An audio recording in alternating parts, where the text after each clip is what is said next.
Part 46. I made a fortune by raiding houses in ancient times. Author, Half-Life Calligraphy. Chapter 460. There were a lot of jade ores in the Shualiandong cave, so Ling Chu stayed inside until noon the next day before coming out. Approximately 1/10 of the emerald ore has been absorbed, and the system can be restarted. In order not to disturb Ling Chu, Ning Chui stayed outside the water curtain cave. Seeing her brisk steps and blushing face, he was in a good mood. Just his eyes fell on the red phoenix flower between Ling Chu's eyebrows, and a trace of surprise flashed in his eyes. Ling Chu has a delicate appearance, and the flowers are also beautiful. Looking at the two separately, there is nothing special. But when put together, they seem to have a magical power that makes people reluctant to look away. The system can be restarted. Ling Chu is indeed in a good mood. Seeing Ning Chui staring at her forehead intently, she is a little confused. She raised her hand and touched it. "Why are you looking at me like this, sir? Did I accidentally get something dirty on my forehead?" Seeing that her forehead was red from rubbing, Ning Chui hurriedly pulled her hand down and said, "There's nothing dirty. This phoenix flower makes you look good." "Brother Ning, what kind of phoenix flower?" As soon as the words came out of his mouth, Ling Chu was suddenly stunned. How did she make such a heart-stirring sound? For some reason, Ning Chui's body became weak as soon as she touched her, and her tone of voice no longer sounded like her own. When Ning Chui heard this, "Brother Ning," various scenes of Ling Chu in the cave and Ventang Pond immediately flashed in his mind. Looking across the unnatural expression on Ling Chu's face, Ning Chui calmly suppressed the charming images in his mind. Stretched out his arms, took her into his arms, lowered his head and took her red lips into his mouth. Kissed Ling Chu until she was out of breath before letting go of her and saying in a hoarse voice, "Don't worry, the charm poison on us has been cured." Ling Chu took a deep breath, raised his head and glared at him. Although Ning Chui's kiss made her body weak, the unbearable itching feeling on her body was gone. It seems that Miadu is indeed gone. As for the changes in her body, they were probably the memories left by the poison in her body. As long as she tries not to come into contact with Ning Chui from now on, she will be able to return to normal over time. Seeing her expression change, Ning Chui knew that she must have figured it out. "No matter what changes happen to you, my feelings for you will not change. When I return to Beijing, I will go to King Dingyuan and the princess to propose marriage." Ling Chu smiled and said nothing. Perhaps she was afraid that Ling Chu would never let him get close to her again, so Ning Chui couldn't wait to get married. "Let's go, it's time for us to return to Beijing." Ling Chu raised his feet and followed him out. He was about to say that he didn't know where Commander Pang and Yin Sha were now. As soon as they left the Shualian cave, they saw a few of them gathered around a fire with a large group of monkeys, roasting the prey they had brought home. Ever since they fell off the cliff, they have lost contact with Yin Sha and the others. Ning Chui wanted to find them, but the deep forest was so big that it was not easy to find them. So Ning Chui came up with an idea. While Ling Chu was absorbing jade, he carved a portrait of Yin Sha on a big stone, and used roasted rabbits as bait, and asked the long-tailed monkeys to bring a large group of monkeys to help him find someone. I didn't expect that this method was really feasible. It only took 2 hours for the large group of monkeys to bring Yin Sha and the others over. Seeing that Ling Chu and Ning Chui were safe and sound, Wei Feng and the others finally let go of their worries. Led by the long-tailed monkeys, a group of people finally walked out of the deep forest. "Sir, shall we go back to Beijing directly? 3 days have passed since they fell off the cliff, and I don't know what the emperor and the others are doing now." Ning Chui glanced at everyone's clothes and said softly, "First find the nearest county to inquire about the news, and buy some luggage and dry food on the way, and then make plans." After hearing Ning Chui's words, Wei Feng and the others secretly breathed a sigh of relief. In the past few days, in order to find Ning Chui and Ling Chu, They were searching everywhere in the deep forest like crazy. Their clothes had already been torn by branches. They are all big men. Although they don't pay attention to their clothes, they can't hang around in front of the princess wearing tattered clothes. The group of people asked the hunter for directions and headed straight to the nearest county. I wonder what the girl wants, ready-made clothes or cloth. Entering a clothing store, a middle-aged couple was busy. As soon as the shopkeeper saw Ning Chui and Ling Chu, she immediately came over with a smile on her face. Ling Chu smiled and saw 2 sets of plain clothes hanging on the wall, and motioned for her to take them down. Ning Chui pointed to another set of concubine-colored clothes and said, "I want this one too." Ling Chu was just about to say that it was inconvenient to ride a horse in an underskirt, but the shopkeeper's wife frowned and said with an unhappy face, "Young master knows that these brightly colored clothes cannot be sold, so why would you deliberately embarrass me, a woman?" Ning Chui frowned. He just wanted to buy a set of clothes, so why was he in trouble? Ling Chu was also puzzled. They came to take care of the business of this clothing store. Normally, this woman should be happy. I wonder what this lady can say. The shopkeeper's wife was very angry because the newly arrived batch of goods could not be sold. When he heard Ling Chu's question, he said with a long face, "Who doesn't know that the emperor?" As soon as the woman was halfway through her words, she was stopped by the shopkeeper, who hurried over and said, "You don't want your life? Are you allowed to yell these things? Why can't I say something that everyone in the world knows about what they are making?" Seeing that the couple was about to quarrel, Yin pulled out his long sword with a swish sound. The shopkeeper and his wife both changed their expressions. They no longer cared about the quarrel and took several steps back with frightened expressions. "What's wrong with the emperor?"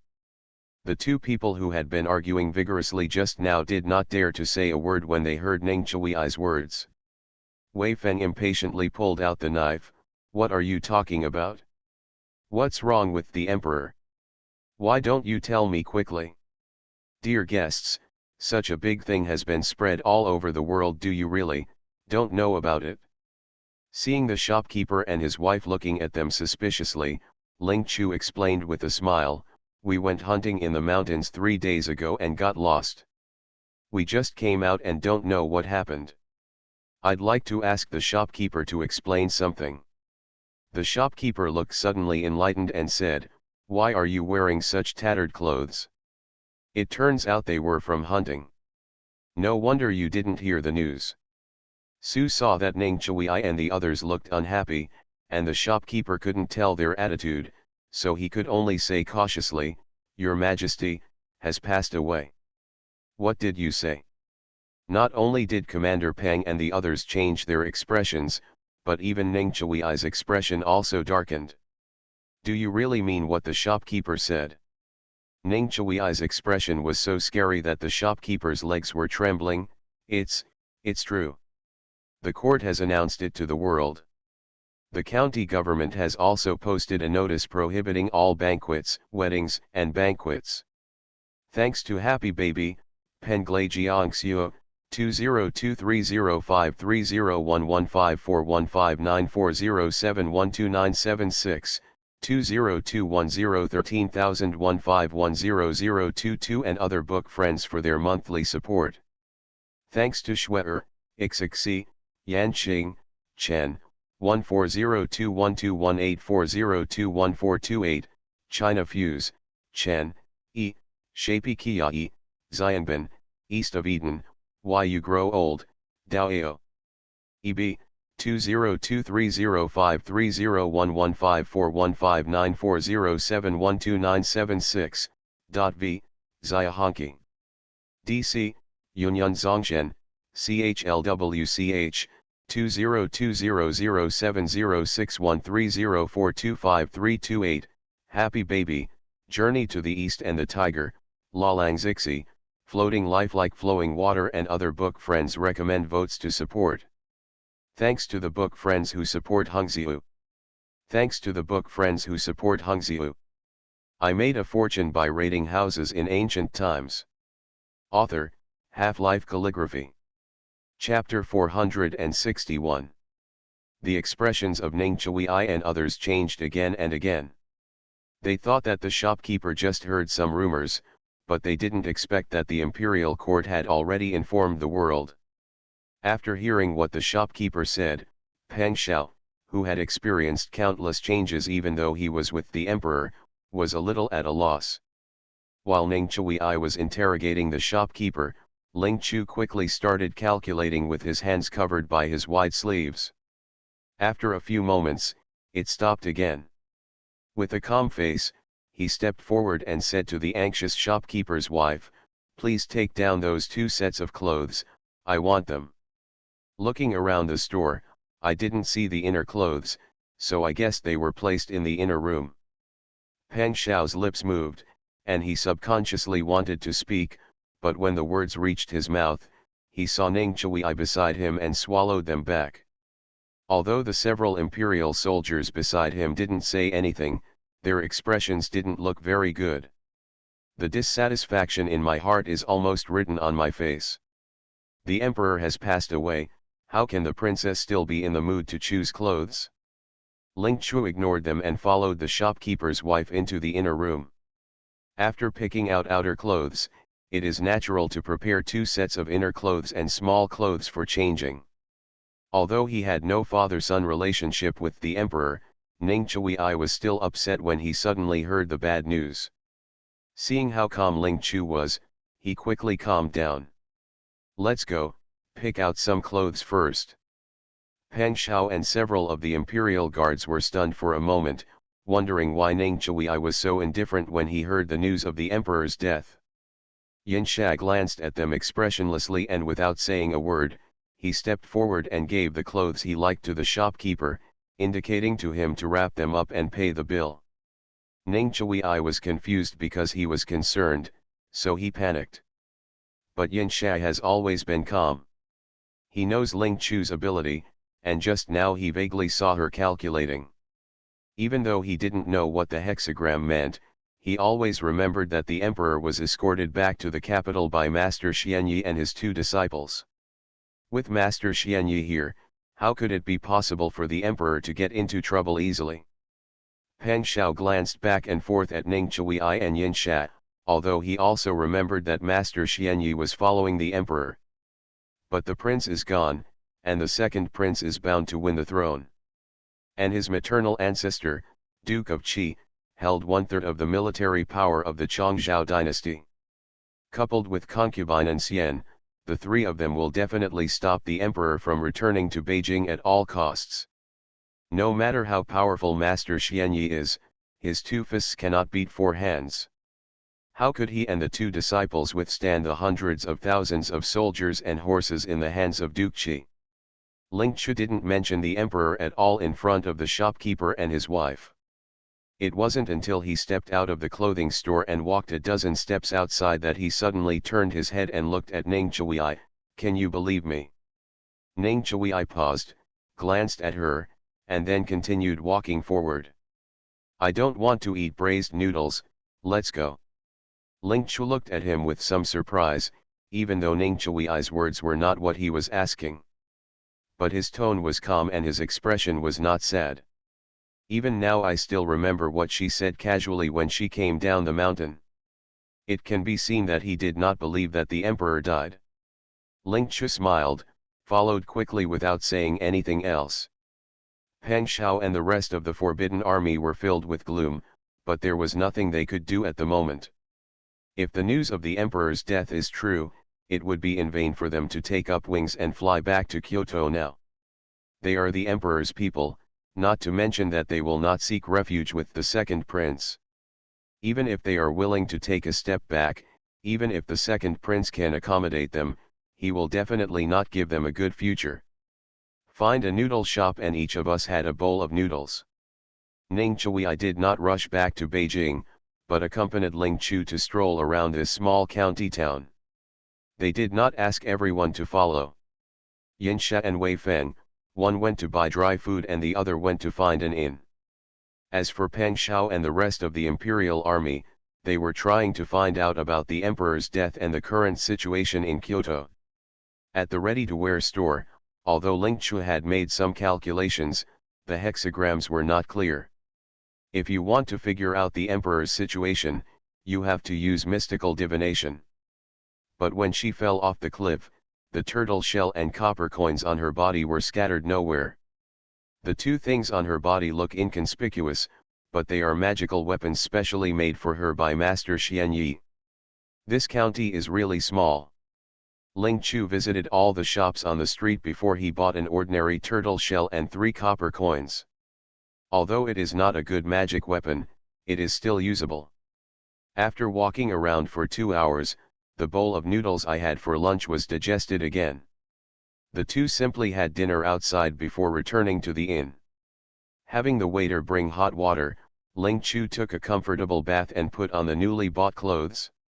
It wasn't until the sky was filled with stars that she took the copper coins, turtle shell, incense burner and other things and left the inn room. As soon as I stepped out of the door of the next room was also opened.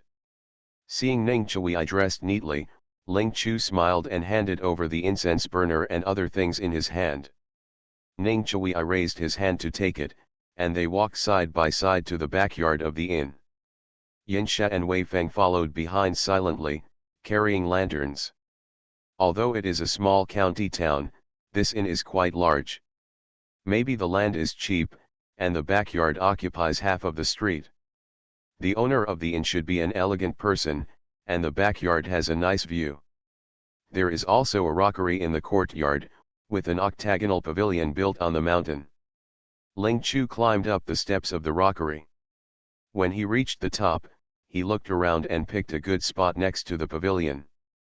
Put the incense burner, take out the fire sticks you brought, solemnly light 3 sticks of incense, recite scriptures, bow again, and then insert them into the incense burner.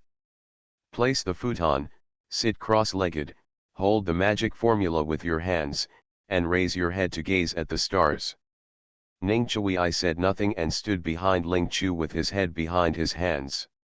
Yinsha and Wei Feng were silently guarding the pavilion. Peng Shao and the rest of the imperial army tried many ways to find out during the day, but all the news they got pointed to the death of the emperor.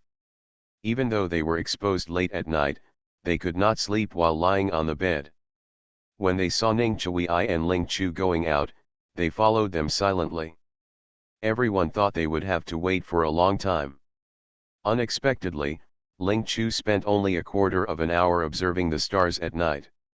Although Peng Shao and the others couldn't wait to ask about the result, it was obvious that she took out the copper coins and the turtle shell, so she could only suppress her anxiety. It wasn't until Ling Chu finished the divination that Peng Shao and the others couldn't help but gathered around. I want to speak, but I am afraid of hearing bad consequences. Ling Chu saw that they were nervous and raised his eyes to look at Ning Chui. He did not speak, but his thin lips pursed tightly. Although the purple star is dim and flickers from time to time, it shows no signs of dying. Ning Chui's tense face slowly fell, and her eyes were clear under the moonlight. One of the imperial guards seemed to understand, and after pondering for a while, he couldn't help but said, "Princess, has the emperor not?" He wanted to ask if he was not dead, but when the words came to his lips, he remembered that the word death was disrespectful and unlucky, so he hurriedly swallowed it back. Ling Chu glanced at him and said with a smile, "Yes, the emperor is indeed still alive." Everyone breathed a big sigh of relief, and just when they were about to cheer, a slight sound suddenly came from the distance. "Who?" Yinsha Wei Feng all jumped up, their eyes blurred, and the big shovel passed by their eyes. Suddenly, a scream came from behind the big tree. "Thanks to Panax Noto Ginseng. DB, happy baby, XXC, red leaves fluttering. E, little fairy, Chen, E, silly and harsh AI, Chen, Xianbin, scarred, goat song and the story of eyes, red leaves fluttering. E, Feng Kishan, happy reading, all living things, 201706161940236620, Life is like a dream, dreams are like life. Lu 92, Lazy Zixi, CHLWCH, .v, Why We Grow Old, Dao EB, Colorful Life, etc. Supported by book friend recommendation votes. Thanks to the book friends who support Hungziu. Thanks to the book friends who support Hungziu. You are listening to Novels at Bless Up channel. Wish you happiness and luck. Please subscribe to receive new novels. How do you feel about this novel? Please like and leave a comment. I made a fortune by raiding houses in ancient times. Author, Half-Life Calligraphy. Chapter 462. Yinsha and Wei Feng are excellent at lightness, but now they are not as fast as the shovel. When they arrived behind the big tree with 3 people hugging each other in the courtyard, they saw a man who looked like a clerk lying on the ground, with a shovel pressing down on him. Peng Shao and the Imperial Guards were a step slower, but they arrived. Are you a waiter at the inn? You stayed up until midnight and were sneaking around here. What's your intention? The waiter looked panic-stricken, enduring the severe pain, and stammered, "Little, I fell asleep. At night, I suddenly had a stomachache. I wanted to go to the toilet. I didn't mean to bump into all the distinguished guests." When Peng Shao arrived at the inn during the day, he checked the inside and outside of the inn. As far as he knew, one had to pass through here from where the innkeeper lived to the toilet. Seeing that the guy didn't look fake, his expression slowly softened. Ning Chui walked over slowly with Ling Chu, and just in time to hear the waiter's words, she raised the lantern in her hand. The waiter endured his uneasiness, letting the light fall on his face, and begged for mercy in fear. "I bumped into the distinguished guest. It was a small mistake. I beg the distinguished guest to spare my life." Ning Chui ignored his plea for mercy and said coldly, "You are not an inn clerk." Others didn't know that this waiter had a different identity, but Ning Chui remembered the appearance of the shopkeeper and the waiter as soon as he entered the inn. This man on earth is a stranger. As soon as Ning Chui finished speaking, Yin Sha moved his hand, and the long sword was already pressed against the man's neck. "Tell me, who are you?" The waiter's face changed slightly, and he hurriedly defended, "You are wronged. You are the waiter of the inn, and you did not lie." Although Peng Shao did not see that the identity of this clerk was fake, he knew that Ning Chui would not wrongly accuse others casually. Yin Sha had no expression on his face. He stabbed hard with the long sword in his hand, and blood immediately flowed from the man's neck. "If you dare to quibble again, don't blame my men for being ruthless." The man still wanted to beg for mercy, but Wei Feng had already brought the shopkeeper over, who heard the news. The guy's expression changed and he immediately started struggling. But under the shovel and Yin Sha's sword, he couldn't move at all. "This is not from our inn. I don't know him at all, and I don't know how he got in." The innkeeper knew exactly who the waiters were. When he saw a strange man on the ground, he immediately told crime.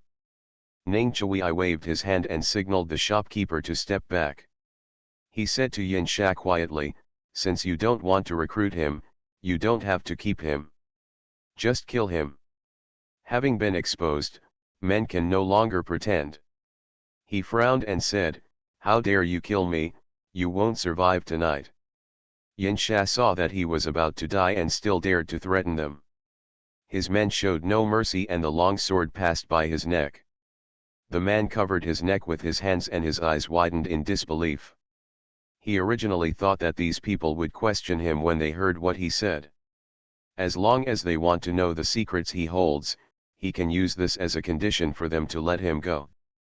But he didn't expect that these people would not follow common sense and actually kill him when they said they would. The man stared with his eyes wide open. Yin Sha took back his sword and was about to dispose of the man's body.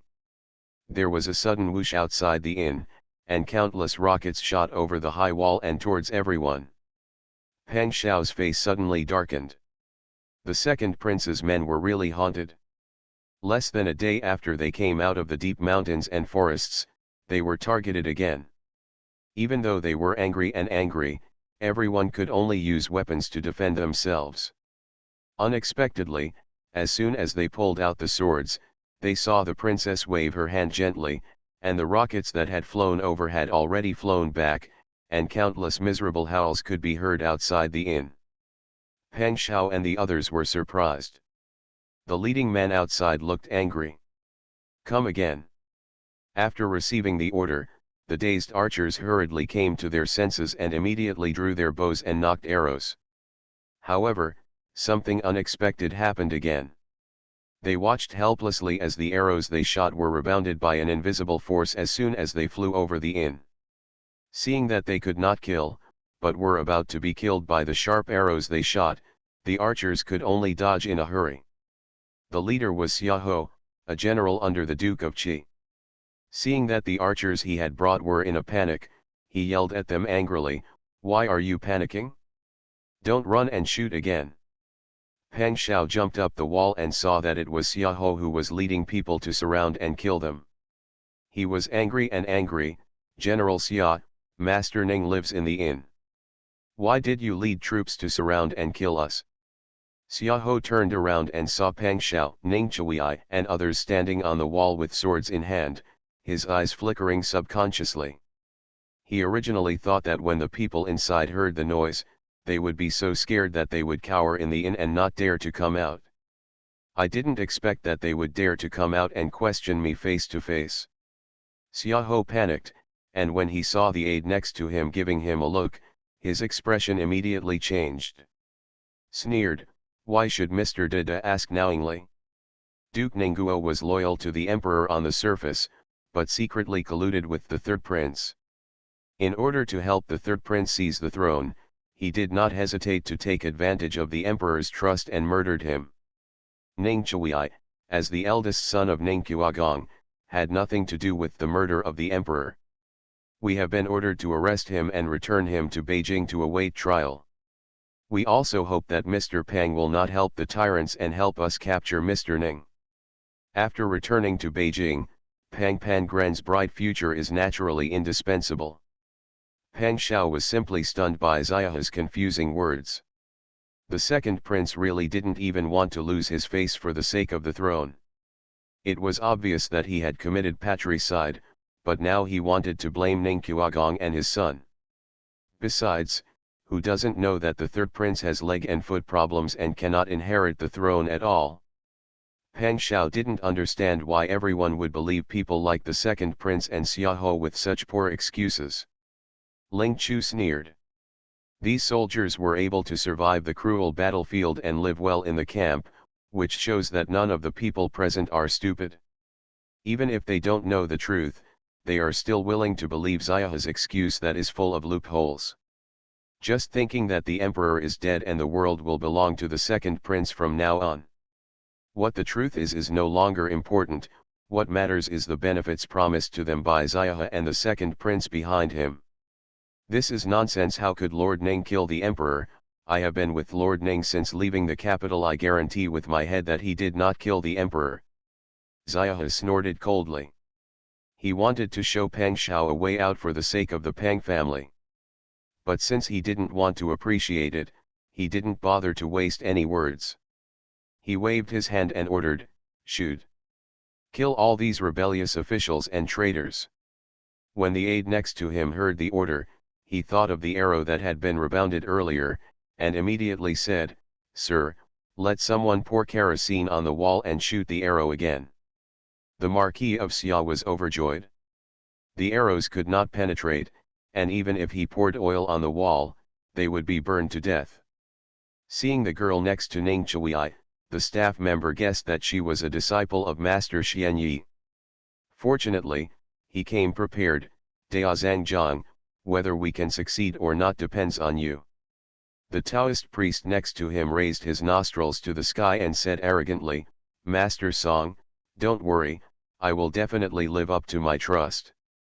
The Taoist priest was full of confidence, but he didn't expect that as soon as he finished speaking, he was severely slapped in the face. End of chapter. I made a fortune by raiding houses in ancient times. Author, Half-Life Calligraphy. Chapter 463. The rocket cannot hit the inn.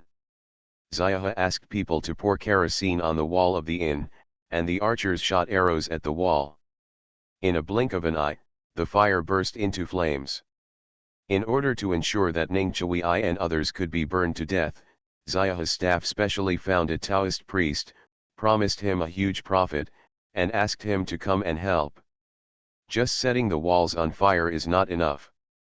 Zhang Daozang raised his hand to make a seal. As long as he summoned a strong wind and the wind helped the fire, the people in the inn would be burned to death. Zhang Daokang was reciting the incantation while looking at the woman standing on the wall. The wall was doused with kerosene, and there were countless archers outside. If anyone in the inn came out to put out the fire, they would definitely be shot dead by the archers. But if the fire is allowed to burn down, the people inside will not escape death. Unless it rains heavily and puts out the fire. Xiahe and the people he brought were full of confidence and waited to see the people in the inn burn to death with their own eyes. In the inn, everyone from the shopkeeper to the waiters looked at the blazing fire and were frightened to death. Ling Chu stood on the wall, first looked around Xiahe and the archers, and then glanced at the Taoist priests hiding outside the crowd before raising his hand to seal the seal. Taoist Zhang saw her gesture with contempt on his face. He knew that Ling Chu was a disciple of Master Xianyi, and he also heard that she was good at magic. No matter how good it is, can it still be better than his magic? This girl has just reached the age of hairpins. Even if she has been learning spells since she was sensible, she has only been studying for 10 or 8 years at most. And he has learned magic for 27 years. What's more, when Xiahe ordered the fire oil to be poured on him, he had already started casting the spell first. No matter how skilled Suanya Genren's disciple is in spells, she can't compare to him. She just started chanting the spell now, so she is already much slower than him. What's more, the spell to pray for rain is more difficult and longer than praying for wind. By the time she finished reciting the spell, the daylilies were already cold. Taoist Zhang glanced disdainfully and then withdrew his gaze, speeding up the speed of reciting the incantation. Looking up to the sky with an arrogant face, he closed his palms, crossed his fingers, and made a few gestures, then opened his hands and pushed towards the sky. The emperor slashes, thunder and lightning explode, storms and clouds gather, rise. Seeing the strong wind blowing in, the disciples who had not yet heard Master Xianyi began to recite the incantation. Zhang Daozang snorted disdainfully. She was indeed a yellow-haired girl who had never seen the world. She was so frightened that she had forgotten how to recite the incantation. From all over the world, water comes and rain falls. Taoist Zhang's disdain was even more sarcastic when he heard Ling Chu's spell. There is no spell that is so simple. I thought it was just a child playing house. The little girl has really insulted the reputation of Master Xianyi. She hasn't even learned the most basic spell to pray for rain, and yet she dares to show her disgrace. Wow! As soon as Daozang Zhang finished his mocking words, there was a sudden crack of thunder in the sky, and countless heavy rain suddenly fell from the sky. This heavy rain came quickly and urgently, without any prelude, as if someone suddenly poured a large basin of water from the sky. Not only did the fire on the wall be extinguished in one go, but Xiahe and the people he brought with him were all given a chill. Even Daozang Zhang was knocked down by the heavy rain brought by the wind and fell heavily to the ground. Taoist Zhang fell to the ground with a look of shock and anger. That spell was obviously not a spell to pray for rain, so how could it bring such a heavy rain? But he no longer wanted to believe it, the facts were before his eyes. The disciple of Master Xianyi not only prayed for rain to extinguish the fire, but even let the heavy rain use the strong wind he summoned to knock him down. But he had learned spells for 27 years, and he had never heard of such a childish rain-making spell. She must have done something secretly without him knowing. Daozang Zhang had an angry look on his face, and Xiahe was even more annoyed than him. He didn't expect that the Taoist priest hired by his staff was so useless. He lost to Master Xianyi's disciple after just one meeting. Xiaohou endured the embarrassment and roared at the people around him, "Kill me, I must kill all these rebellious officials and traitors." The inn was hit by heavy rain and could not be burned, so the archers had no choice but to fire arrows again. However, the arrows that were shot were still the same as the previous 2 times. They were inexplicably bounced back and injured many people. Ling Chu stood on the wall and lowered his eyes to look at Xiaohou. "It's not you who has the final say who are the traitors and traitors. God has eyes, and you can't blind them by confusing right and wrong at will." Ning Chui and the others clearly did not take action, but the people brought by Xiaohou saw their bows and arrows being bounced away again and again, which made them feel uneasy. Hearing Ling Chu's words again, the look on his face changed even more. Especially those who don't know the truth, they can't help but wonder, is it possible that General Xia is really confusing right and wrong, so that even God can't see through it? Seeing that the morale of the army was fluctuating, Staff Zhang quickly winked at the Taoist skills he had brought. Zhang Daozang endured his anger and got up and took out a strange rattle. The spells he knows are not limited to making wind and rain. He did not believe that a little girl was more capable than him. As the bell rang, countless ghosts were summoned by Zhang Daozang, and they rushed toward the inn ferociously. Xiaohou breathed a sigh of relief. As long as those ghosts swallowed Ning Chui and others, those who didn't know the truth would naturally believe his words without him having to say anything. Ning Qiagong and his son were rebellious officials and traitors who could not tolerate even ghosts and gods. As for those who know the truth, for the sake of their own glory and wealth, they will be convicted of the crime of Ning Qiagong and his son. Xiaohu's abacus was very good. But he didn't expect that before those ghosts rushed into the inn, Ling Chu waved his sleeves lightly, and the ghosts suddenly turned around and rushed towards them as if they were possessed by evil spirits. "Kill anyone you see." Seeing those ghosts killing many soldiers, Zhang Daozang was frightened and shook the weird rattle in his hand desperately. But he soon discovered in despair that the ghosts he summoned were all out of his control. Xiaohu was even more frightened and angry, shouting repeatedly, "Fire the arrow, fast!" Some archers were stunned by Xiaohu's roar and hurriedly shot arrows at the ghosts. For a time, all kinds of screams, howls of ghosts and wolves, resounded throughout the small county. In less than a quarter of an hour, countless bodies fell outside the inn door. Xiaohu brought a lot of people, except for a few who were clever and escaped quickly and saved their lives. Everyone else is dead. A small number of them were killed by ghosts summoned by Zhang Daozang, but most of them died at the hands of their own people. It's not that they are crazy and want to kill their own people. They all died of manslaughter. The men Xiaohu brought were originally intended to kill the ghosts, but the ghosts were incorporeal, and ordinary swords could not hurt them at all. The swords were obviously aimed at the ghosts, but strangely, they found that every one of them struck one of their own people. When they found out that they had been tricked, the soldiers were naturally frightened and angry. But the more they tried to kill those ghosts, the more their own people ended up being killed. The more you panic, the more you kill. The more you kill, the more you panic, the more your own people die. In the chaos, no one knew whose arrow accidentally killed Xiaohu. The staff around him did not escape the disaster. Until his death, Taoist Zhang never thought that one day he would be killed by the ghost he summoned. End of this chapter.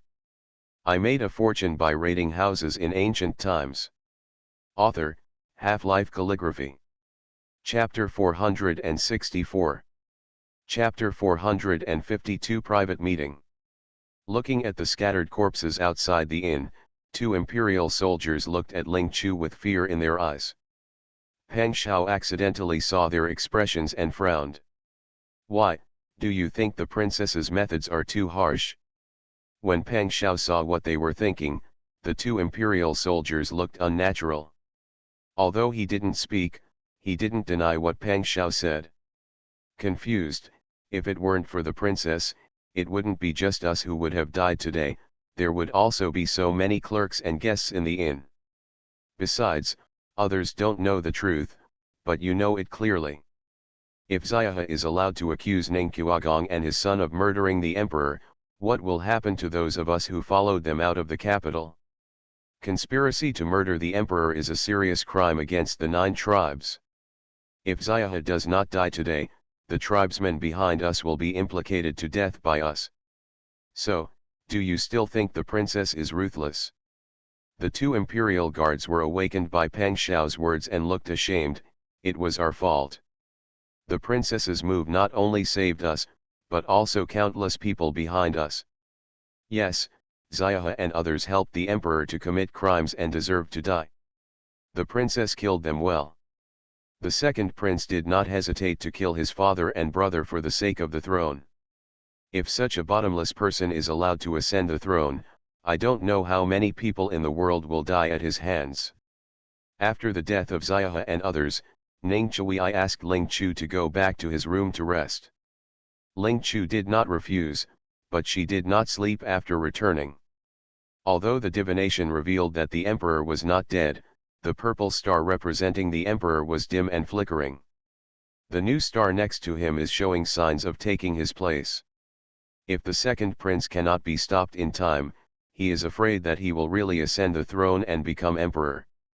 Ling Chu made another divination, but failed to figure out where the emperor and her master were now.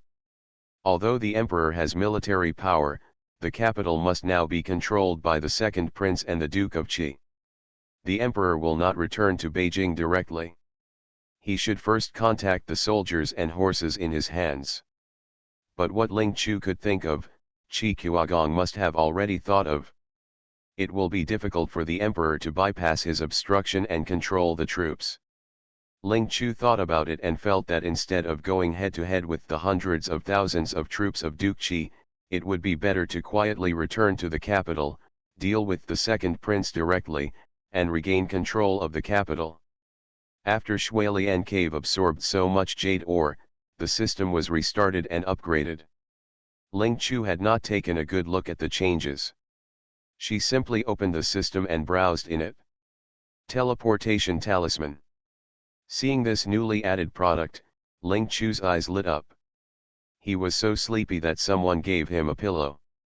Suppressing the excitement, Ling Chu took a closer look and found that the teleportation talisman came in 3 types, large, medium, and small, and the jadeite exchanged for it was high grade, medium grade and low grade. After all, it was a new thing, and Ling Chu had never used it before. To be on the safe side, she exchanged a piece of low-grade jadeite for the smallest one. Ling Chu planned to try it out, but the system didn't provide a method for trying it out. He looked at the teleportation talisman over and over again, but couldn't figure out how to use it. Hearing the noise coming from next door, Ling Chu listened and found that Ning Chui was back. After hearing him finish instructing Wei Feng and Yin Sha, and they left, the sound of the door opening and closing was heard. Apparently, after Ning Chui returned to her room, she closed the door again and prepared to rest. Ling Chu no longer hesitated, held the teleportation talisman in his hand, and silently said teleport. The palms of his hands felt slightly warm, and Ling Chu's eyes blurred. Ning Chui took Wei Feng and the others to dispose of the body. After returning to the room, as soon as he poured a cup of tea and drank it, he raised his eyes and saw Ling Chu standing handsomely in front of him. His pupils narrowed. He clearly remembered that when he came in just now, he made sure that there was no one in the passing room. Although the door was unlocked, he closed it when he came in. If Ling Chu came in, he would not miss the sound of the door opening. Chu, you. Although Ning Chui didn't finish speaking, Ling Chu knew what he wanted to ask. My lord, you read that right, I appeared out of thin air. Ning Chui's face flashed with astonishment, and it turned out that he had seen it right. Ling Chu saw him being so surprised, so he smiled and exchanged another teleportation talisman in the system. Sir, I used this teleportation talisman to come in. Ling Chu cannot do it alone if he wants to return to Beijing and regain control. Ning Chui must rely on him. Chuchu, thank you. After trying out the teleportation talisman, Ning Chui grabbed Ling Chu's shoulders with both hands, her eyes brightening astonishingly. Ling Chu smiled and pushed his chest with his hand. You're welcome, sir. Go and make arrangements. Okay, Ling Chu was not polite to him, which made Ning Chui feel very good. He kissed her gently on the forehead, turned and left the room. Ling Chu and Ning Chui didn't intend to let the third person know about such a heaven-defying thing as the teleportation talisman. Ning Chui quietly went to find Yin Sha and Wei Feng and asked them to return to the capital with Peng Xiao, while he and Ling Chu took the first step. Although Yin Sha and Wei Feng were worried, they both knew that what Ning Chui had decided would not be changed casually. After giving the instructions, Ning Chui and Ling Chu started taking action without any delay. Although this teleportation talisman is expensive, it is really useful. The small county town was still halfway from Kyoto. After they used it 3 times, they were only over 100 miles away from the capital. The only disadvantage is that the teleportation location cannot be freely controlled. The last time I used it, I wanted to teleport to the Dingyuan Palace. Unexpectedly, after the dizziness caused by the teleportation recovered, Ling Chu took a closer look and saw a surprised look on his face. This is not the Dingyuan Palace.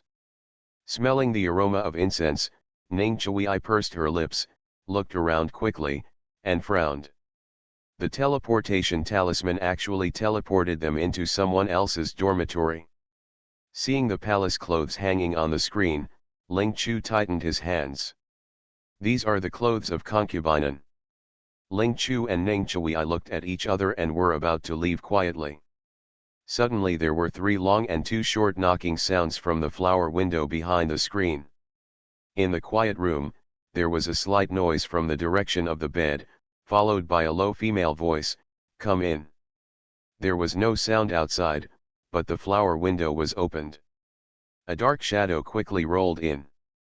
Ning Chui narrowed his sword eyes. The person coming is Zhao Chuanlin, deputy commander of the Forbidden Army. After closing the flower window, Zhao Chuanlin stood by the window and quickly scanned the room.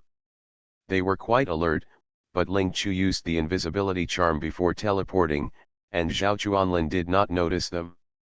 But martial arts practitioners are very vigilant. In order not to make him suspicious, Ning Chui looked away, and Ling Chu also turned his head away. The person on the other side of the bed did not move, and only said softly, "Don't worry, I have dismissed all the people waiting on you." Ling Chu raised his eyebrows, and she actually heard a hint of tenderness. If she hadn't heard concubine Anne's voice several times, she would have almost thought that this was not her palace. It's really interesting that a deputy commander of the Imperial Army actually went to the dormitory in the middle of the night to have a private meeting with the Emperor's concubine.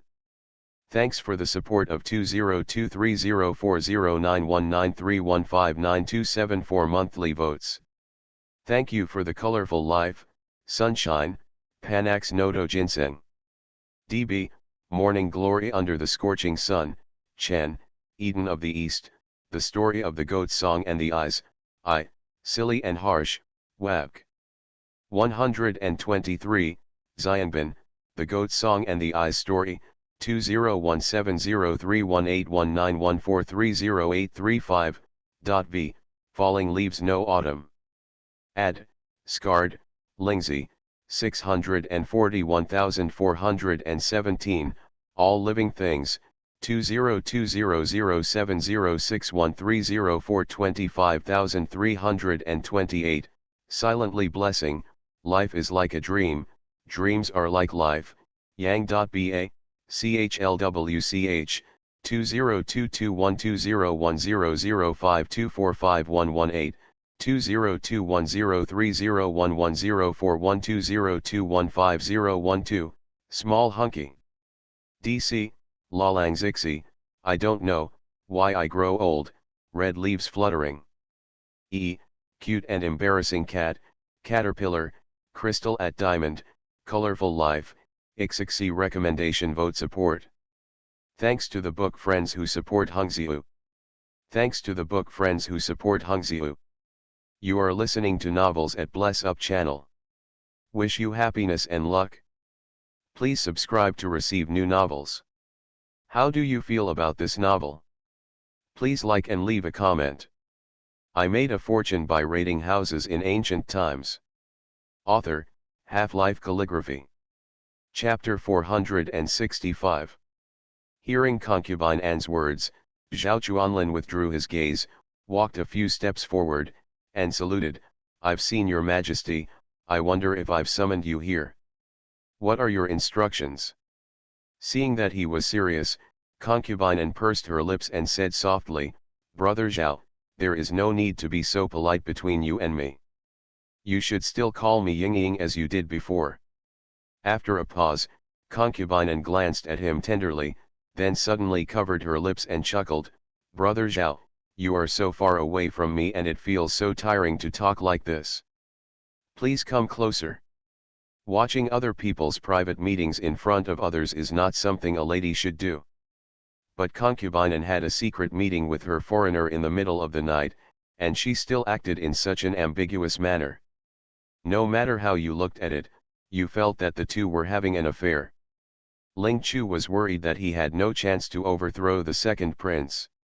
It must be that the master couldn't stand the behavior of concubine Anne and her son, so he let the teleportation talisman send them to concubine Anne's palace. Ning Chui lowered his eyes and glanced at her. Seeing her bright eyes, he knew that she was getting excited. If she were asked to leave now, she would definitely not be happy. That's all, although he has never done anything to listen to others' opinions secretly, but since she is willing, let her do it. Zhao Chuanlin glanced towards the bed, hesitated, then took 2 steps forward. "What are your orders?" Concubine Anne didn't say anything. Seeing that Zhao Chuanlin was still some distance away from her, she felt a little dissatisfied. But she didn't let her dissatisfaction show at all.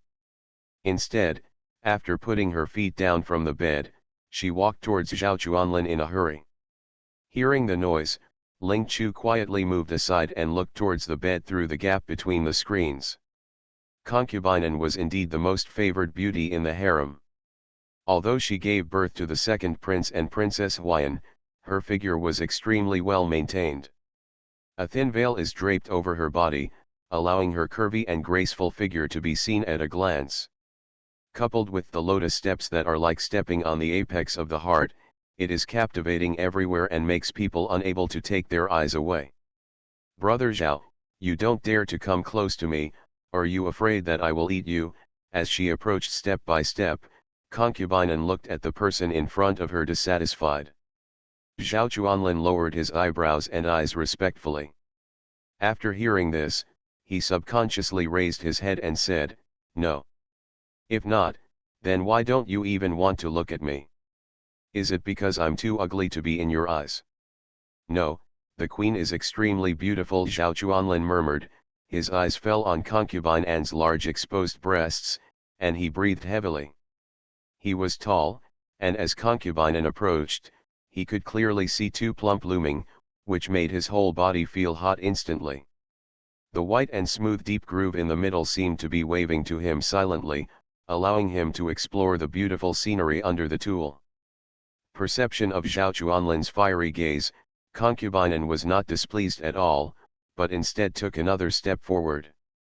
The 2 plump were almost pressed against his hard chest. The tone was faint. "Brother Zhao really still thinks I'm beautiful?" Zhao Chuanlin's blood was strong. The soft touch and the fragrance of orchid sprayed on his neck, instantly making his blood boil. "Your Majesty is as beautiful as ever." Concubine Anne raised her slender white snow neck, her face was bright red, but her eyes suddenly filled with mist. It turns out that Brother Zhao still remembers those years. "Do you know how hard I miss you?" As the crystal tears rolled down, concubine Anne suddenly put her hands on Zhao Chuanlin's chest. "Brother Zhao, I have finally waited for this day. I am free. Brother Zhao, I miss you, are you still willing to have me?" Zhao Chuanlin hugged his slender waist, his eyes flashing with red light. Looking at the beautiful face in front of him, an overwhelming amount of memories from his youth flooded into his mind.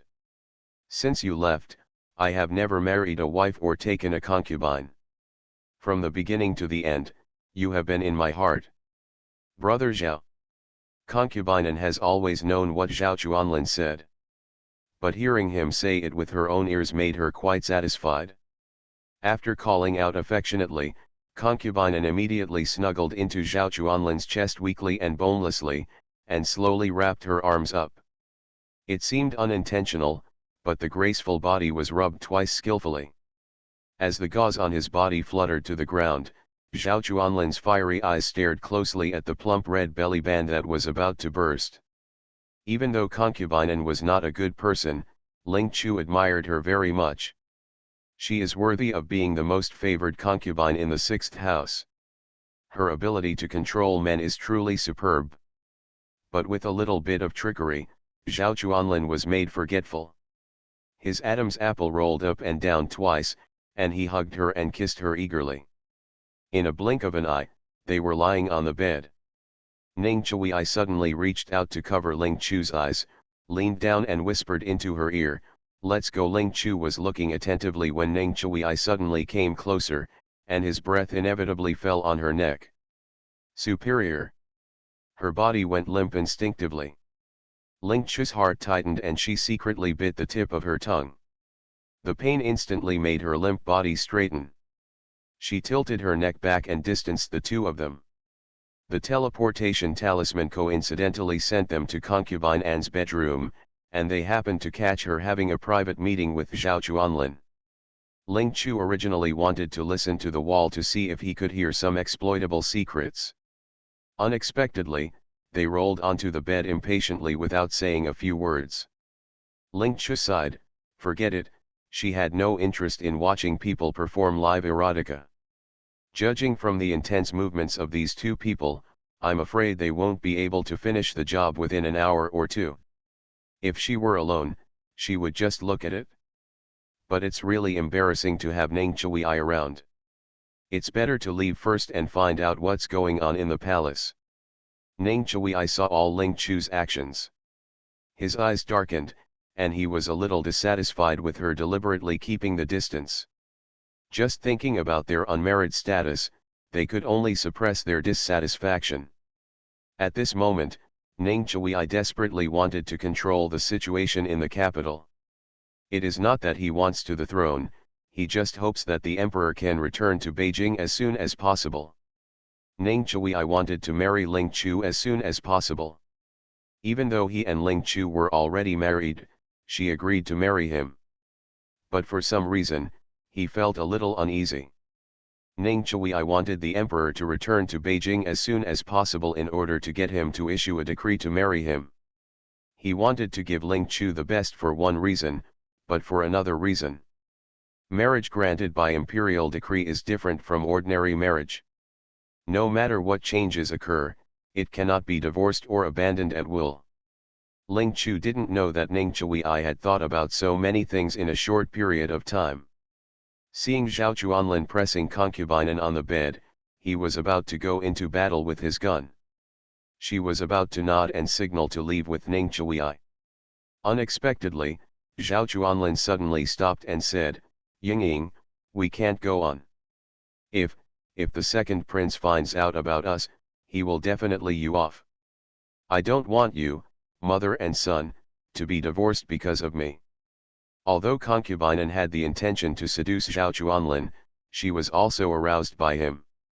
Outsiders all thought that the emperor loved her, but only Concubine knew that the emperor was not very enthusiastic about it. There is a queen and other concubines in the palace, and the days of being favored by each person are limited. What's more, the emperor has been away from the palace for such a long time, and she has also been away for such a long time. She was aroused with desire, and naturally she didn't want Zhao Chuanlin to leave. Concubine took the initiative to get involved and said casually, "You are Muir's father, there is no need to worry." Thanks to 1402121840214228, Eden of the East, Care, Daoyo. EB, Zizuha, Chen, China Fuse, Wuhu Dash, Xianbin, Why We Grow Old, Goat Song and the Story of Eyes, Falling Leaves No Autumn. Ad. 41228, I, Silly and Harsh AI, 1311192132222849, Little Red Flag. DC.V, Red Leaves Fluttering. E, Silent Blessings, All Living Beings, China Fuse, Morning Glory Under the Scorching Sun, CHLWCH, Logo, XXC, Care About Recommendation Votes Support. Thanks to the book friends who support Hungziu. Thanks to the book friends who support Hungziu. I made a fortune by raiding houses in ancient times. Author, Half-Life Calligraphy. Chapter 466. Ling Chu was shocked. What did concubine mean by what she just said? The Mu'er she refers to should refer to the second prince Yaonan Mu'er. The second prince is Zhao Chuanlin's son? Ling Chu was shocked by this shocking secret. She stopped and subconsciously looked through the gap in the screen in the direction of the bed. Ning Chui was also shocked by concubine An's words. By the time he thought of stopping Ling Chu, it was already a step too late. She had already lied down by the screen, looking at the two people on the bed attentively. Ling Chu and Ning Chui were not the only ones who were shocked by concubine An's words.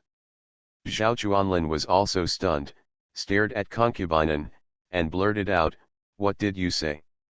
The three people in the room with different thoughts were eagerly waiting for concubine An to continue. But she did not speak. Seeing that Zhao Chuanlin didn't move for a long time, she frowned impatiently. "Just twist your waist."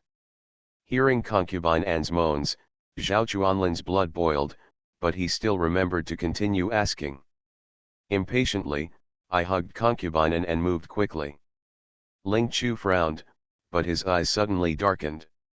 "Don't look at it, be careful of needle eyes." Ling Chu was watching intently when Ning Chui suddenly leaned over, shielded her eyes with one hand, held her waist with the other, and whispered.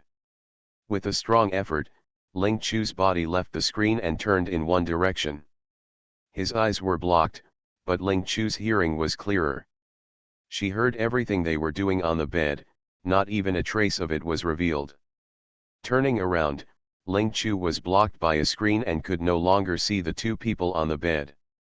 Ning Chui just wanted to let go of her hand, but saw her brows furrowed, and then realized that she hadn't covered her ears. He immediately let go of his hands and covered his ears firmly. With no obstruction in front of his eyes, Ling Chu raised his eyes and glanced at him with a half-smile. Ning Chui didn't want Ling Chu to see Zhao Chuanlin naked, but she didn't know that she only had contempt and disgust for Zhao Chuanlin in her heart. At any rate, he was a deputy commander of the Imperial Guard, but he was also an animal who thought with his lower body. He clearly heard what concubine An said just now. It was related to the life experience of the second prince. He was not in a hurry to ask about such an important matter. Instead, he only focused on having an affair with concubine An. That brain is really wasted. Ning Chui's brows were furrowed, and murderous intent surged in her heart. Just as he was thinking about Zhao Chuanlin, he saw Ling Chu's eyes staring at the screen with disgust, and the light in his dark eyes lit up little by little. Although Ning Chui's mood has improved, the murderous intention in her heart has not changed at all. Zhao Chuanlin must die. In order to prevent Zhao Chuanlin from being alert, Ning Chui did not let the murderous intention in his heart show at all, and even Ling Chu did not notice it. Even though he didn't want to hear concubine An and Zhao Chuanlin's live show, Ling Chu could only patiently stay in concubine An's dormitory in order to hear about the second prince's life experience. Originally thought that no matter how much Zhao Chuanlin indulged in concubine An's body, since it was related to the second prince's life experience, a quarter of an hour would be enough for them to get things done. But Ling Chu didn't expect that he still underestimated these two people. The emperor is not keen on the bed arrangement, and concubine An, as his favorite concubine, does not spend many days sleeping with him. She spent too many days alone in an empty room. Even if her body was empty, she could only grit her teeth and endure it. Now that the emperor is not in the palace, concubine no longer has any scruples and can act freely. Although the emperor is not dead yet, concubine knows that her father personally brought people out of Beijing secretly. In her heart, the emperor was already a dead man and the queen had become a useless person. There is no one who can hinder her in the harem. Once the scruples in her heart were gone, concubine no longer suppressed herself. She moved along her body in various ways. Although Zhao Chuanlin did not marry a wife or have a concubine, he was a vigorous man, and he naturally had maids from the same house to relieve him. But how can those lowly maids compare with concubine? Not to mention the huge difference in status, even the difference in figure is not the same. Zhao Chuanlin naturally fell into it inevitably. Concubine knew that the emperor liked a gentle and graceful beauty like Ning Chuchu. Naturally, she had to take care of the emperor when she was sleeping, but she couldn't let go when it came to bed matters. But Zhao Chuanlin was just the commander of the imperial army, so she naturally didn't need to worry about him. Concubine comes as she pleases. No matter how hard he tried, the moans never stopped.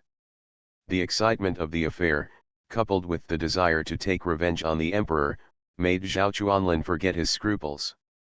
These two people were selfless, but they suffered a lot from the two people who were eavesdropping in the room. Although the charm poison in Ling Chu and Ning Chui has been cured, the sensitivity in their bodies is still there. The two of them were close to each other, and they heard the movements of concubine and Zhao Chuanlin with their own ears, so they couldn't help but have their minds wandering. Sensing that the aura on Ning Chui's body was getting hotter and hotter, Ling Chu could only step on him with his toes to signal him to restrain himself. Ning Chui lowered his eyes and saw her staring at him dissatisfiedly. He could only smile helplessly. As a man who has just started eating meat, and in this environment, it is inevitable that he will react. However, for fear of offending her, Ning Chui took a deep breath and suppressed the thirst in her heart. Seeing that he didn't mess around, Ling Chu also breathed a sigh of relief. In fact, she was not feeling well at the moment. He frowned and glanced at the screen, feeling a little impatient in his heart. These two people are as if they have been deserting for 800 years without end. If it weren't for the purpose of confirming the second prince's life experience, she would have really wanted to leave. Just when Ling Chu could hardly bear it any longer, he finally heard the two men shouting with satisfaction, and the movement slowly stopped. Ling Chu breathed a sigh of relief and pricked up his ears. Fortunately, Zhao Chuanlin lived up to her expectations this time, and his brain crawled back out of his crotch. Ying, what did you mean by what you just said, the second prince? Zhao Chuanlin wanted to ask the second prince if he was his son, but when the words came to his lips, he felt it was impossible. Concubine could tell at a glance what he was struggling with. Seeing that he was quite satisfied with his service, concubine did not hide anything. She glanced at Zhao Chuanlin lazily and said casually, "You heard me right, Muir is your son." Zhao Chuanlin frowned, obviously not believing it. "This, Ying, are you trying to trick me? How could the second prince be my son?" Concubine glanced at him lightly, her red lips parted slightly. "You have forgotten that we slept together once 18 years ago." Zhao Chuanlin was shocked and blurted out, "You mean, that time you went back to your parents' home to visit the bride?" Concubine gave a faint hum. Zhao Chuanlin was more shocked than happy at this moment. He had no idea that he would become pregnant with concubine after just sleeping with her once. Zhao Chuanlin was surprised, but concubine remained calm. Because she had planned this matter, and she knew it very well. However, concubine was a very calculating woman, and she had not forgotten why she summoned Zhao Chuanlin in the middle of the night and committed herself to him again. She looked at Zhao Chuanlin affectionately and said, "Brother Zhao, although I have to go to the palace, in my heart, the only person I love is you." Zhao Chuanlin thought that even though concubine was married to the emperor, she still loved him in her heart. Little did he know that concubine asked him to lend her body to give birth to the second prince just to win favor. End of chapter. I made a fortune by raiding houses in ancient times. Author, Half-Life Calligraphy. Chapter 467.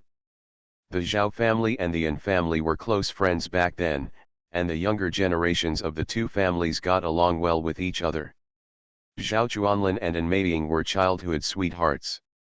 As they grew up, they fell in love with each other. However, with the decline of the Zhao family and the rise of the An family, the contact between the two families decreased. An Meiying's father was ambitious and gradually looked down on Zhao Chuanlin, and was unwilling to let his daughter marry into the Zhao family. An's father had his heart set on letting his daughter enter the palace, but he didn't want people to criticize him for following the crowd. On the surface, he did not object to the Zhao family's proposal to get married, but he said a lot of things in front of Zhao Chuanlin, which implicitly meant that he could not bear to let his pampered and raised daughter suffer. At that time, Zhao Chuanlin could not find any good official position because his family had no power and no money for management. There was no confidence to marry An Meiying. After hearing what An's father said, he didn't want the girl he admired to marry him and suffer hardship. Coupled with the fact that he was young and energetic, he spent a lot of effort to raise a sum of money and planned to transport a batch of goods south with a merchant ship to be sold in Beijing. Use the money you earn to find an official position, and then marry An Meiying. Zhao Chuanlin had a good plan, but it was a pity that he didn't know that An's father had no intention of marrying his daughter to him. After he went out to sea with the ship, he encountered a pirate ship. As a result, no one was alive or dead, but no corpses were found. Although An Meiying cried sadly, after An's father took her to the palace to attend a banquet and saw the power and wealth in the palace, Zhao Chuanlin's death was quickly forgotten by her. No matter how outstanding a poor family member is, he cannot compare with the emperor who is 95 noble. Without An's father's troublesome persuasion, An Meiying had already made up her mind and wanted to enter the palace and become the most noble woman in the world. So he and Su Yuanyu teamed up to set up a trap to make Ning Chuchu separate from the emperor, and finally left the capital sadly. An Meiying and Su Yuanyu were ambitious and both wanted to be queens. They tried their best to make the emperor fall in love with them and marry them into the palace. It's a pity that the emperor thought that Ning Chuchu was dead and was so disheartened that he had no intention of marrying. But later on, some courtiers urged him to marry a wife and establish a queen every day, on the grounds of continuing the heirs and spreading branches of the royal family. The emperor was annoyed by the urging and had to comply. An Meiying originally thought that since she was so beautiful, the emperor would definitely marry her as his wife and make her his queen. Unexpectedly, the position of queen was snatched away by the Su family. An Meiying was very angry, but at that time the power of the An family was not as powerful as that of the Su family, so she had to succumb to the queen. Not only did she suffer from that Su Yuanyu's suppression, but she also suffered from a bad stomach. Although she has Cheng Chong, she has never been able to conceive a child. An Meiying is ambitious and naturally does not want to live such a frustrating life. After learning that Zhao Chuanlin was not dead, she took the opportunity to go back to her parents' home to visit her relatives, sent away the people waiting around her, and had a relationship with Zhao Chuanlin. In order to win over Zhao Chuanlin for his own use. Concubine looked at him with hazy tearful eyes. Brother Zhao, when you went to sea, you were killed by pirates. I was in so much pain that I wanted to follow you, but my parents raised me like jewels. If I died, they would definitely not be able to survive. Without you, I don't want to get married at all. But there are so many brothers and sisters in the family. As the eldest sister, if I insist not to get married, they can't get married without me. It doesn't matter if I bear the reputation, but I can't bear to make my parents sad.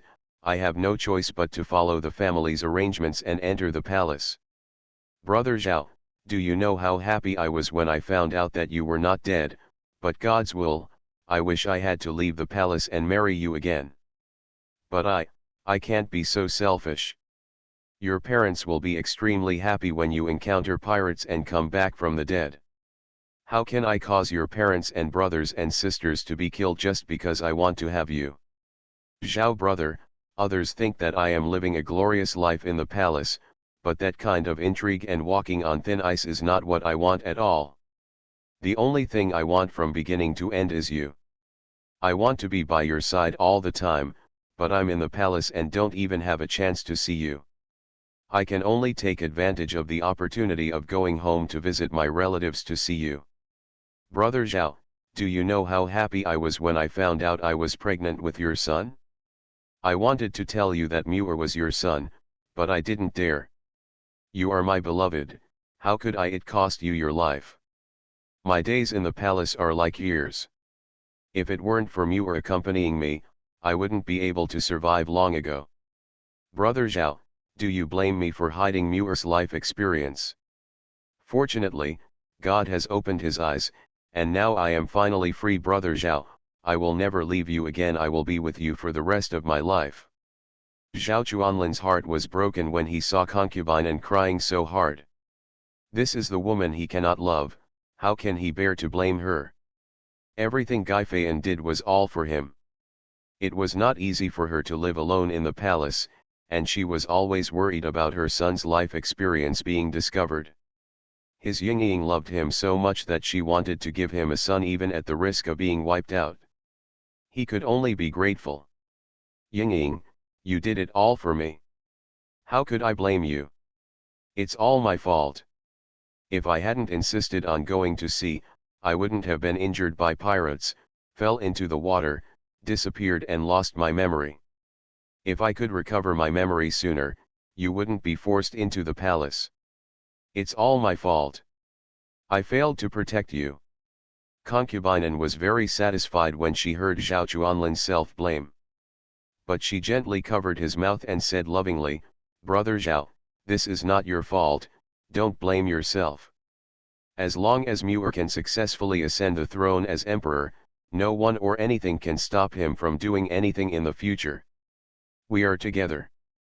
Zhao Chuanlin, as the deputy commander of the Forbidden Army, was not a brainless person, but his ambition was quickly aroused by Concubine An's words. He really loves Concubine An, otherwise he would not have insisted on entering the palace for her, regardless of the opposition of his family, and worked his way up from the lowest position, just to have the opportunity to see her often. Although for so many years, under the emperor's nose, the number of times he saw Concubine was extremely limited. But because of her, he never married a wife or took any concubines for so many years. Concubine said that the second prince was his son. He had calculated in his mind that the second prince was indeed the right age. No wonder he was so affectionate to him in private. He was able to become the deputy commander of the Forbidden Army. The second prince secretly also contributed a lot. Zhao Chuanlin originally had resentment towards the emperor, but at this moment, he felt a sense of pleasure in revenge. The emperor married the woman he loved, but not only did he sleep with his concubine, the emperor's enemy also helped him raise his son. The most important thing is that the Xiao family's empire also belongs to their Zhao family. Just thinking about this is enough to make your blood boil. Zhao Chuanlin hugged concubine tightly, don't worry, leave everything to me, Muir will surely ascend the throne smoothly. Hearing his words, concubine knew that she was successful. Brother Zhao, our family of three can finally be reunited in the future. In order to make Zhao Chuanlin more devoted, concubine An's legs were wrapped around her again. Seeing that the two of them were going to continue to stage a lively drama, Ling Chu sneered. These two really dared to think that they would regard the throne as their own. Rolled his eyes in disgust, flipped his wrist, and took out a pack of intoxicating drugs from the system. End of chapter. You are listening to Novels at Bless Up channel. Wish you happiness and luck. Please subscribe to receive new novels. How do you feel about this novel? Please like and leave a comment. I made a fortune by raiding houses in ancient times. Author, Half-Life Calligraphy. Chapter 468. Chapter 456, Imprisonment in Disguise. Ling Chu originally thought that even if they came back, they would not let outsiders know about it.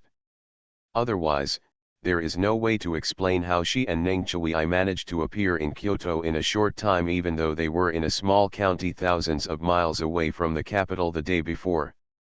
Even if they knew about concubine An's affair with Zhao Chuanlin, they couldn't expose it. But this time, she changed her mind. It was enough for concubine An and Zhao Chuanlin to confuse the royal bloodline.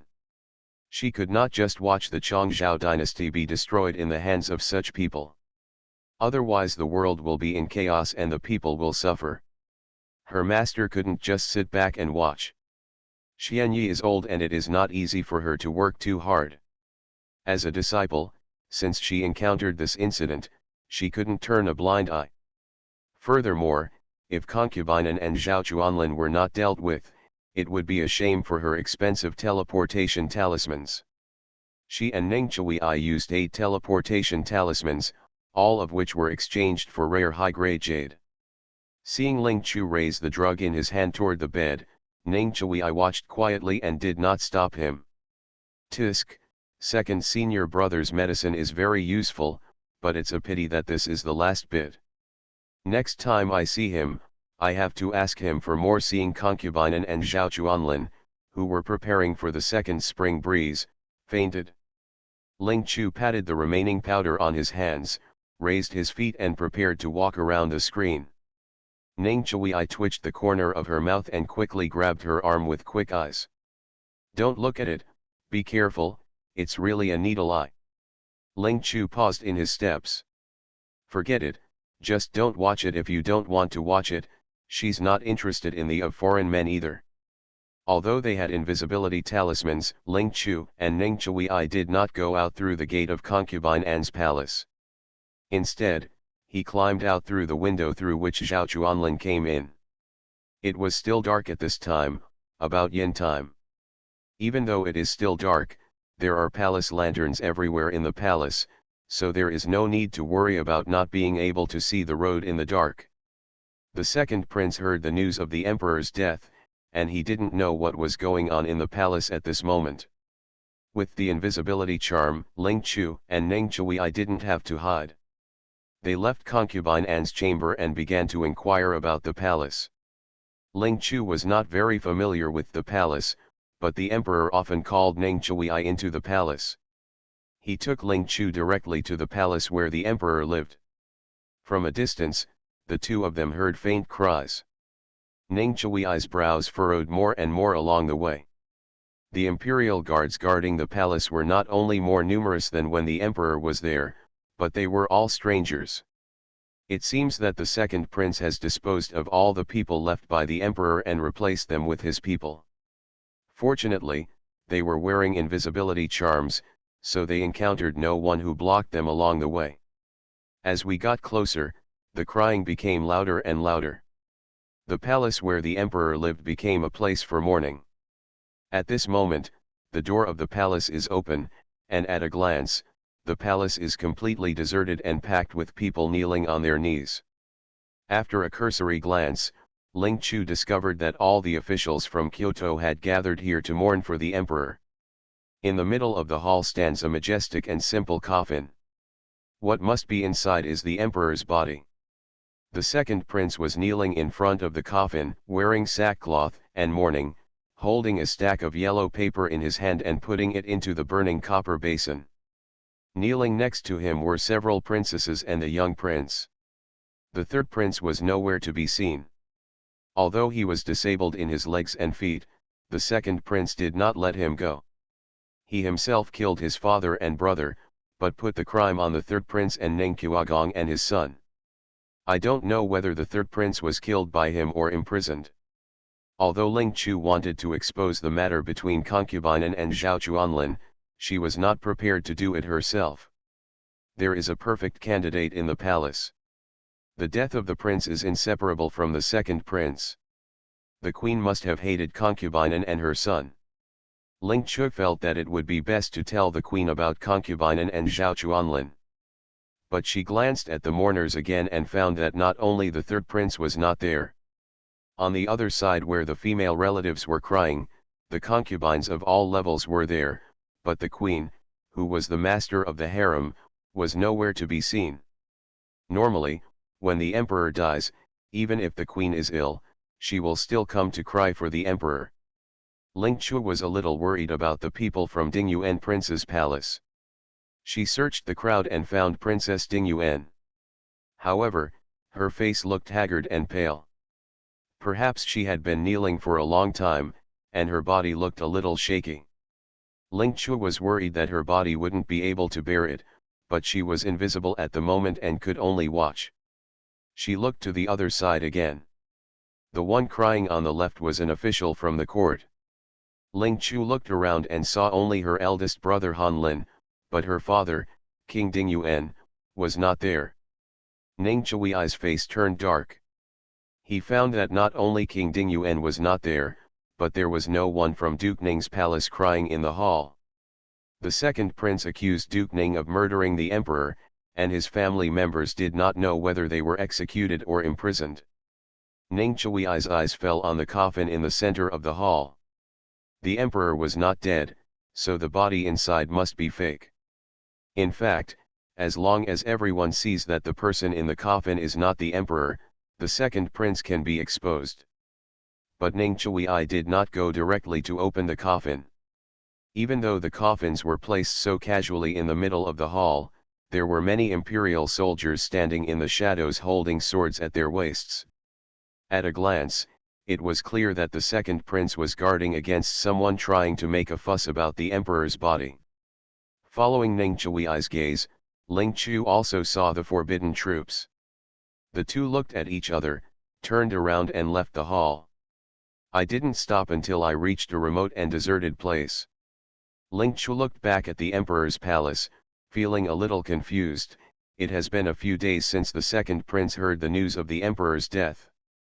Ordinarily, even if all the officials want to go to the palace to mourn, they will only stay in the palace for the first 3 days. 3 days later, as long as you go to the palace on time every morning to mourn, you will go back to your home to rest at night, and then go to the palace again the next day. Otherwise, even an Iron Man wouldn't be able to stand it if he knelt down and cried like this every day. But now, all the officials in Kyoto are in the palace and have not returned home, which is really unreasonable. Ning Chui's eyes darkened. Although the second prince has heard the news of the emperor's death, he knows that the emperor is not dead. It will be a long night and many dreams, and he may not be able to wait to ascend the throne. But it had only been a few days since the news of the emperor's death came to him, so he couldn't wait to ascend the throne, and he was not afraid of someone poking his spine. For the sake of the throne, he even dared to kill his father and brother, so how could he be afraid of criticism from others? He could have arranged a few officials to invite him to the throne on the grounds that the country cannot live without a king for a day. What's more, almost all the officials from Kyoto came to the palace. The second prince kept them in the name of crying spirits, which was both a shock and a disguised form of imprisonment. After all, those who can come to the palace to mourn are not only the pillars of each government, these people also represent the power of the entire Kyoto. As soon as the second prince ordered people to close the palace door, these people would be held hostage by him. In this case, who dares to oppose his ascension to the throne? Even if there is, it's nothing to worry about. As long as you fabricate a few baseless charges, it's enough to scare the chickens. The entire Kyoto is controlled by the second prince, and the Queen Mother may have also lost her freedom and become his trump card. Thanks to Xingxiang Shikeng. AAN 2023-052-0538. AE monthly tickets for their support. Thanks to Chen, Walasili, Yanqing, 1402121840214228, Silent Blessings, Xianbin, 2023-040-5213. CA, I am used to having you, 641,417, I, silly and harsh, Yunyun Zongshen, 2023 052 0538. AE 5737000339. 2023 031 9339. V. China Fuse 968,751, Road 92, Red Leaves Fluttering. E. 202-310-2080. DD, During Way, Lalunzixi, End of the World, Come on Elegant, Sing a Song, Silent Carrot. Dash, Heart Still as Water, Xiaofang, CHLWCH, Kayangsuan, Family with Children 87, Happy Baby, The Night Has Ended, Snow Lotus, SC Shahan. 2021030175255955524, Why We Grow Old, Yinze and other book friends recommended and voted for it. Thanks to Hungziu and the book friends who support Hungziu. I Made a Fortune by Raiding Houses in Ancient Times. Author, Half-Life Calligraphy. Chapter 469. Chapter 457 Gambling. The second prince threw the last talisman in his hand into the copper basin, quietly moved his numb legs, and raised his head to quietly glance at the coffin in front of him. He glanced at the exhausted officials in the hall, glanced past the Taoist priest who was sitting cross-legged on the futon and chanting sutras, and turned his head to look outside the hall. A cold wind blew from afar, and the second prince frowned. A flash of uneasiness suddenly flashed through my heart. It has been 5 days since the Duke of Qi secretly left the capital. Not only has no good news been sent back to him, but there has been no news for the past 2 days. Thinking of the 100,000 soldiers and horses he led out, the second prince snorted coldly in his heart. The great general of the Zhou kingdom is nothing more than mediocre. If it weren't for the sake of his mother and concubine, how could he allow him to put pressure on him? One day, he will have all the military power in his own hands. The second prince suppressed the dissatisfaction in his heart and looked away. Under the palace lantern, 4 upright imperial guards stood quietly on both sides of the hall with swords in hand. Thinking that the power in the capital was under control and all the officials were left in the palace, the second prince breathed a sigh of relief. But before he could take this breath to the end, his right eyelid suddenly started beating violently. Jingyang Palace. In the cold cellar. Suddenly, there was a sound of footsteps. Su Yuanyu, who was curled up on the ground, pressed her lower abdomen, which was like a beating drum, and slowly turned over and sat up while holding back her anger. She had not eaten or drank for a whole day and night. It was true that a tiger fell down and a dog bullied her, and now even a lowly maid dared to bully the master of her harem. If she had the chance to go out, she would definitely not let this go. As the footsteps got closer and closer, Su Yuanyu raised her eyes and looked over, but was suddenly stunned. Princess Jiashan, why is it you? Before Ling Chu had time to speak, Su Yuanyu's expression suddenly changed again. So you and that Enmaying are in the same group? It's not enough for you to kill the prince, why don't you also kill me? Your Majesty is so blind that he didn't realize that your Dingyuan palace has been colluding with Xiaonanmu for a long time. Ling Chu looked at the person in front of him indifferently, his hair was disheveled and he was haggard and embarrassed. It seems that no matter how noble his status is, he is no longer as dignified and luxurious as before after being imprisoned for such a long time. Ling Chu did not say any greetings, but directly interrupted the queen's sharp scolding, I'm here to rescue you. The queen paused, and the rest of her words were choked in her throat. Her expression changed again and again, what did you say? Ling Chu's face was calm, as if he hadn't heard the words she had just cursed angrily, and he repeated again, I'm here to rescue you. Get me out? Are you and that Enmaying in the same group? Jingyang Palace is a cold palace. Not many people in the palace know about this place. How did you find it here? The queen looked at Ling Chu suspiciously, and suddenly got up from the ground with excitement on her face, is the emperor alive? He is back and asked you to save me, right? Ling Chu saw her reaching out to catch him. He first took a step aside and then said calmly, I did it myself and it has nothing to do with the emperor. The queen was stunned, and the excitement on her face suddenly turned pale. There is still no news from the emperor. Ling Chu did not respond to her words. He only turned his head and said, let's go. The queen did not move, not because she did not want to go out, but because she knew that the entire palace was already controlled by An Meiying and the second prince, and even if she went out, she would have no way to survive. Ling Chu could see the queen's thoughts at a glance. How I found this place is not important.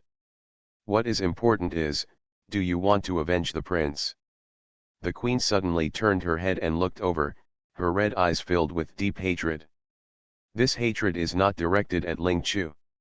No matter how you don't think about it, I have dreamed of eating An Meiying's mother and son alive. Not only did I kill my Zhao, but I also framed my father for treason and executed all 108 members of the Ministry of War's Shang Shufu. Even if I cut their mother and son into pieces, it would not be enough to vent the hatred in my heart.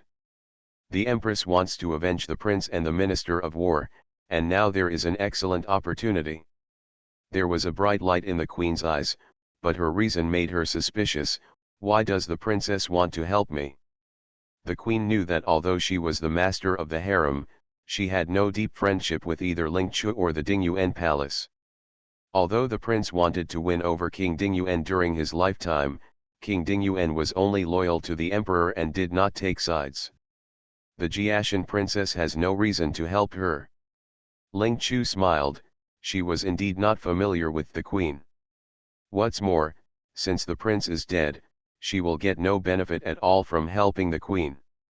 No wonder she is suspicious. What are you afraid of?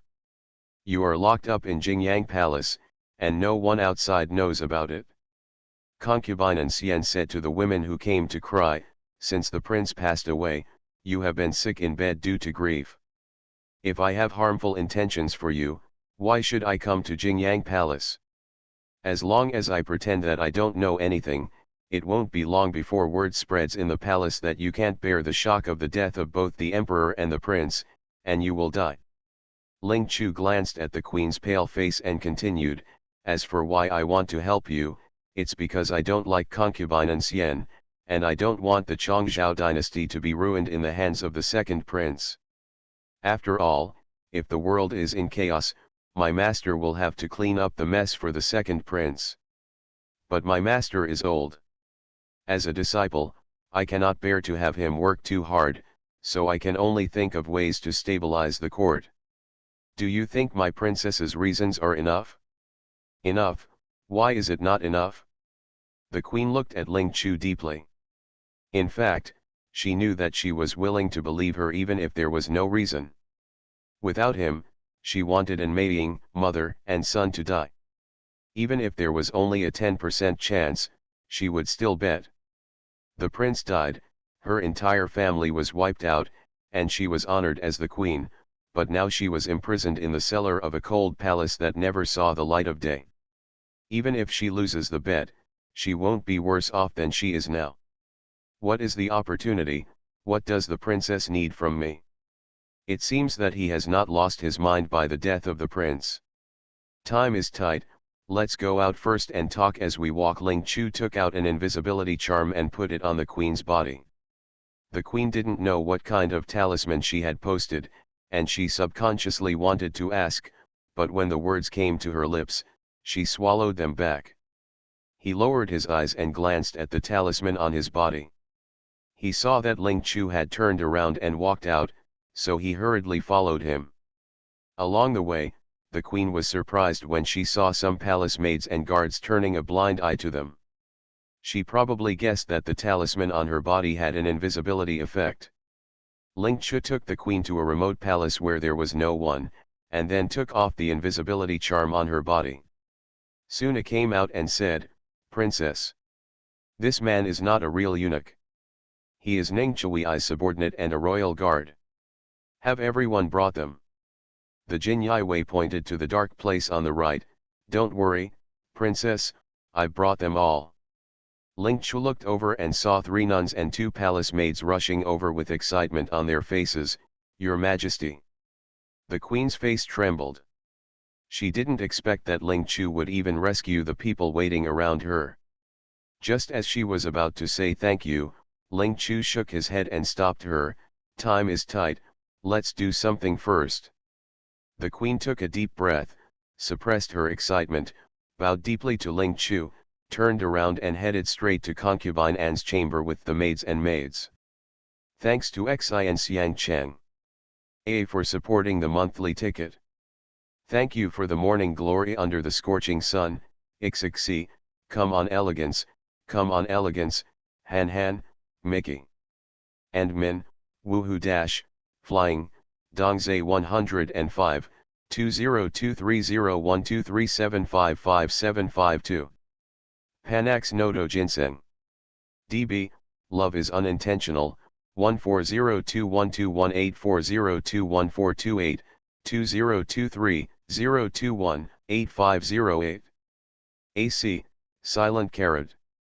Dash, colorful life, scarred, I, silly and harsh, Chen, 1609191003194993, why we grow old, the sound of wind, under the scorching sun the morning glory, I don't know, the red leaves are fluttering.